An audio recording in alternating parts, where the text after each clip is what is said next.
جو تمہاری خوشی سے تمہاری تکلیف کا اندازہ نہ کر سکے، اس کے سامنے زبان سے اظہار کرنا اپنے لفظوں کو ضائع کرنا ہے۔ اللہ کبھی دو مخلص لوگوں کو جدا نہیں کرتا، جدا جب کرتا ہے جب دونوں میں سے کوئی ایک منافق ہو۔ اللہ کبھی مخلص کو منافق سے نہیں جوڑتا۔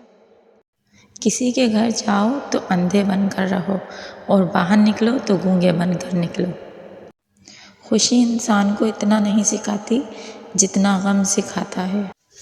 پریشانی خاموش ہونے سے کم، صبر کرنے سے ختم اور شکر کرنے سے خوشی میں بدل جاتی ہے۔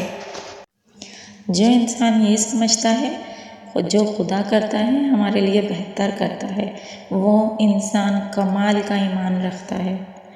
کسی کا دل اتنا مت دکھاؤ کہ وہ اللہ کے سامنے تمہارا نام لے کر رو پڑے، کیونکہ ٹوٹے ہوئے دل کی آہ سیدھا عرش تک جاتی ہے۔ ہر عمل سوچ سمجھ کر کرو، کیونکہ ہر عمل کے اندر کا انجام یوں چھپا ہوتا ہے جیسے بیج کے اندر درخت۔ جب حق پر ہوتے ہوئے تمہاری مخالفت حد سے بڑھنے لگے تو سمجھ لو اللہ تمہیں کوئی مقام دینا چاہتا ہے۔ تم کسی کے ساتھ بھلائی کرو اور اس کا بدلہ تمہیں برائی سے ملے تو سمجھ لو تمہاری نیکی قبول ہو گئی۔ اور صبر رکھو، ہر چیز آسان ہونے سے پہلے مشکل ہوتی ہے۔ ہر سنی ہوئی بات کو بیان نہ کرو، ورنہ تمہاری بے وقوفی کے لیے یہی بات کافی ہے۔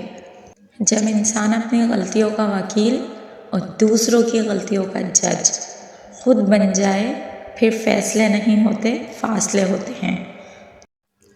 دو اعمال ایسے ہیں جن کا ثواب تولا نہیں جا سکتا، معاف کرنا اور انصاف کرنا۔